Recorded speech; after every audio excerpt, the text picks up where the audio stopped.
Hello friends, कैसे आप सभी लोग। माय ब्लॉग्स में आपका स्वागत है। तो फ्रेंड्स, आज हम इस वीडियो में बात करेंगे एक जहरीली कलीशी ताई का। पहले तो इनका नाम सिर्फ कलीशी था, लेकिन अब ये जहरीली भी हो चुकी है वक्त के साथ। गाइस, अभी इसके वीडियो में उसने जो हगा है ना, कलीशी कितना क्यों हग रही हो, अपनी उम्र का तो लिहाज करो। ऐसी ऐसी बातें बोली है ना उसने पंशु के बारे में और अंकल आंटी के बारे में। पंशु के बारे में बोल रही थी कि अभी तुम्हारे कर्मा कहाँ है, अभी नजर कहाँ है, अभी तो तुम्हें समय बताएगा। लिटरली तुझे शर्म आती है? तो अपने पोते पोतियों के बारे में भी यही बोलती हो कि अब तो मुझे समझ में आ गया, और क्यों तेरे बेटे बेटी तेरे साथ में नहीं रहते हैं। और वो बूढ़े माँ बाप के बारे में बोल रही थी जिनके माता पिता नहीं है, कि फ्लैपी की वीडियो में तो दुखी रहती थी, अभी तो अच्छी अच्छी साड़ियाँ पहन के आ रही है, अभी बढ़िया रह रही है। तुझे बोलते समय भी शर्म नहीं आती और डर नहीं लगता? और तू वो छोटी सी बच्ची के कर्मा देख रही है, मत पड़ो उसके पीछे, क्योंकि वो पलट के जवाब नहीं देती है। और बता रही हूँ, जितने भी उसके पीछे पड़े हैं ना उस बच्ची के, सबको वापस मिलेगा। ऐसे किसी के पीछे नहीं पड़ना चाहिए। और कलेशी ताई, मतलब तुझे रखा हुआ है क्या फ्लैपी ने? मुझे तो समझ में आ गया कि जो ड्रीम बहू है ना, रेखा जी तो यूं ही बदनामी है। जो ड्रीम बहू है ना, ये सबसे बड़ी लोमड़ी है, चालाक। इसने अपने पीछे तेरे जैसे लोगों को रखा हुआ है, पैसे कमा कमा के तुम लोगों को देती है ताकि तुम लोग उसकी छवि अच्छी करते रहो। हालांकि ये बात लगे कि उसका सच्चाई सामने आ गया है। और कलेशी, तुझे किस बात का फ्रस्ट्रेशन है? शर्म आती है तुझे दो पैसे की? अपनी पोती नाती की उम्र की बच्ची के पीछे पड़ी है। मुझे तो लगता है तो अपने पोती नातियों के बारे में ऐसा बोलती होगी ना, इसलिए वो लोग तुझसे मतलब नहीं रखते और कभी दिखते भी नहीं है। मुझे समझ में आ गया, तेरे जीवन का जो दुख है ना, जहर, तो आके यहाँ पे वाईटी पे हकती है और तुझसे देखा नहीं जा रहा है। तुझे जलन हो रही है। शर्म कर, शर्म अपनी उम्र की।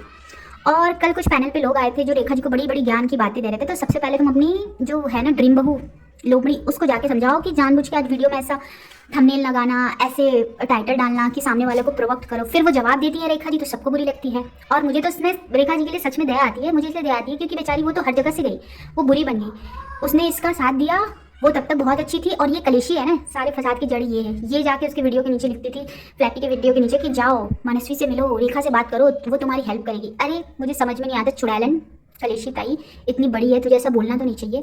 दादी काकी की उम्र की है और ऐसी बातें करती है तू ना, मतलब अभी उम्र हो गई है, जब पैसे छाप रही है तो अच्छे काम करके भी पैसे छपा सकती है। इतनी गंद बक मतलब तुझे भगवान से डर नहीं लगता है कि मेरा बुढ़ापा है, मेरा अभी भगवान का नाम लेने का समय और मैं ये सब कर रही हूँ? एक छोटी सी नाती पोती की उम्र की बच्ची के बारे में इतनी गंदी बातें बोल रही है और उसके लिए बद्दुआ। और ये जितने भी बद्दुआ गैंग है ना, तुम लोग याद रखना, तुम्हारी बद्दुआ तुम्हारे घर वालों को लगेगी। ये जितने बद्दुआ गैंग एक्टिव है, कभी किसी को बद्दुआ नहीं देना चाहिए, वरना वो तुम्हारी बद्दुआ ना तुम्हें वापस लौटती है। बेचारी वो लड़की अपना सिंपल सा कंटेंट बनाती है। और रही बात डॉलर की ना, वो इतनी टैलेंटेड और पढ़ी लिखी है ना कि वो नौकरी करके भी कमा सकती है पैसे, इतनी है वो टैलेंटेड। तुम लोग अपनी ड्रीम बहू और तुम लोग अपनी चिंता करो कि तुम्हारे पास इसके अलावा कोई रास्ता नहीं है, क्योंकि तुम तो पढ़ी लिखी भी नहीं हो। और रेखा जी, मैं आपके लिए एक बात कहना चाहूँगी, जो आपको ज्ञान देते हैं ना अच्छा बनने का, तो बिल्कुल बनने की जरूरत नहीं, क्योंकि ये लोग इसी लायक है। और मुझे तो नहीं लगता, और क्या बोलती हो कि जरूर छोटी जीजी की बात होती है, मैं 100% श्योर हूँ। अच्छा, छोटी जीजी से अगर वो बात भी करती तो वो उनकी फैमिली की है, तुम्हें उससे क्या? और जब वो ये बात करती थी ड्रीम बहू अपने सास ससुर को बदनाम करने के लिए, छोटी जीजी के कैरेक्टर के बारे में बोलती थी, तब नहीं दिखता था? तब तो कोई नहीं आया था बोलने कि यार उस बच्ची के बारे में क्यों गलत गलत बातें की गई है, एक नाबालिग लड़की के कैरेक्टर के बारे में बात की गई है। और सबसे बड़ी बात, आज तक मैंने किसी भी रिएक्शन वाले को नहीं देखा है कि जिन्होंने फ्लैपी के बच्चों के बारे में कुछ बोला। हाँ, लेकिन तुम लोग जरूर बोलते हो। तुम लोग ने रेखा जी की बेटी के बारे में बोला। रेखा जी कैसी भी हो, लेकिन उनका कैरेक्टर बहुत अच्छा है। मुझे पता है वो जुबान की तेज है, वो मुफट है, वो जो आता है बोल देती, लेकिन उनका दिल बहुत साफ है। दिल साफ नहीं रहता ना, तो वो ऐसे ड्रीम बहू उनको यूज़ ना करती और आज खुद बुरी ना बनती।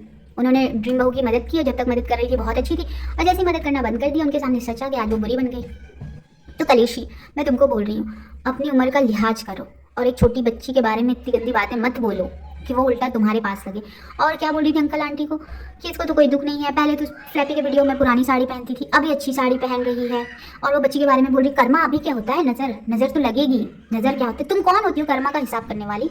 होती कौन है तुम? मतलब तुम्हारी जिंदगी झंड है तो तुम्हें लगता है कि मैं हर किसी की जिंदगी झंड हूँ? ये तो तुम फ्रस्ट्रेटेड और ईर्ष्यालु औरत की तरह बात कर रही है, जिसको खुद लाइफ में खुशी नहीं मिली तो वो दूसरों को देख के जलते रहती है ना, वो सोचती है कि सबकी जिंदगी मेरे जैसा है। और ये अपने मुंह से गंद बकना बंद करो, ठीक है? किसी के बारे में गंद बकना बंद करो, वरना बुढ़ापे में ना ऐसी हालत होगी कि कहीं लाइफ नहीं रहोगी। और ये जितने भी बद्दुआ गैंग एक्टिव है ना, जो बद्दुआ देते हैं, तुम लोग याद रखना, ये सारी बद्दुआ तुम लोगों के घर पे आएगी।